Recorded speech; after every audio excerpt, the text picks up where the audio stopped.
సచివాలయానికి తాళం వేసి ఆందోళన చేపట్టారు. టీడీపీ నాయకులు చెప్పడంతోనే 22 మంది పెన్షన్లు నిలిపివేశామని వెల్ఫేర్ సెక్రటరీ చెప్పడంతో టీడీపీ నాయకుల తీరుపై పెన్షన్ లబ్ధిదారులు మండిపడుతున్నారు.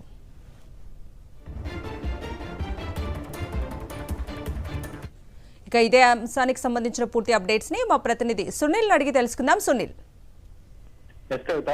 పలాస మండలం పెదంచల్ గ్రామంలోని 22 మందికి అర్ధాంతరంగా పెన్షన్లు నిలిపేశారు. ఏదైతే గత ఎన్నికల్లో వైఎస్ఆర్ కాంగ్రెస్ పార్టీకి మద్దతుగా నిలిచారు. వైఎస్ఆర్ కాంగ్రెస్ పార్టీ ఎన్నికల సందర్భంగా కొంతమంది ప్రచారంలో పాల్గొనడం ఇట్లాంటి చేశారు. అలాంటి వారికి కేవలం కక్ష సాధింపు చర్యల్లో భాగంగా ఈ పెన్షన్లు నిలిపేశారు.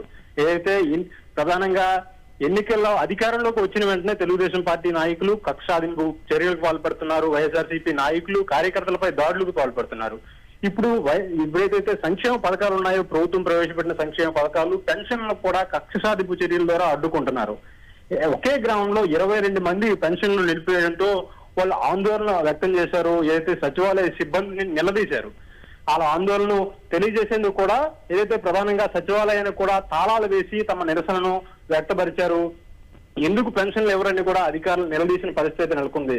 ఏదైతే గత ఎన్నికల్లో గత ప్రభుత్వంలో వాలంటీర్ల ద్వారా సంక్షేమ పథకాలు కులము, మతము, రాజకీయం చూడకుండా పెన్షన్లు పంపిణీ చేశారని, ఇప్పుడు కేవలం తెలుగుదేశం పార్టీ నాయకులు అలాంటి చర్యలు, పెన్షన్లు పంపిణీ చేయకుండా కేవలం కక్ష సాధింపు చర్యల ద్వారా ఇలా పెన్షన్లు నిలిపివేయడం దారుణమని కూడా ఏదైతే పెన్షన్దారులు ఆవేదన వ్యక్తం చేస్తున్న పరిస్థితి నెలకొంది. Kavitha. Right Sunil, thank you.